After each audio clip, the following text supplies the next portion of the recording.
Zašto je moja baza poslovna digitalna platforma za oglašavanje? Pa naime, ono što prvo ljudi sa područja Surčina, Novog Beograda, Zemuna i Obrenovca pomisle kada vide moja baza, to su u stvari štampani oglasi. Međutim, prije nego što smo registrovali firmu u APR-u 13. aprila 2011. godine, mjesec dana prije toga u martu smo prvo registrovali domen mojabaza.com.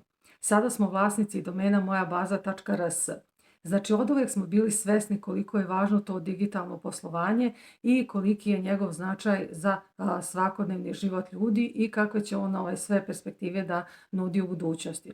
Vi kada pogledate naš portal mojabaza.com, na njemu je pored štampanih oglasa koji su predstavljeni u formi digitalnog letka, nalaze se poslovne stranice na stotine i stotine raznih firmi, udruženja građana i tako dalje, s kojima smo bili u prilici da sarađujemo u ovom periodu od 12,5 godina. Znači, posjetite naš portal, pogledajte neke od informacija, tu čak imaju neke zanimljive poslovne, životne priče, a na kraju krajeva možete da se motivišete između redova. Uvek smo vam na raspolaganju i preko našeg broja telefona uvek možemo da vam damo i dodatne informacije ukoliko je to neophodno. Posjetite naš portal mojabaza.com.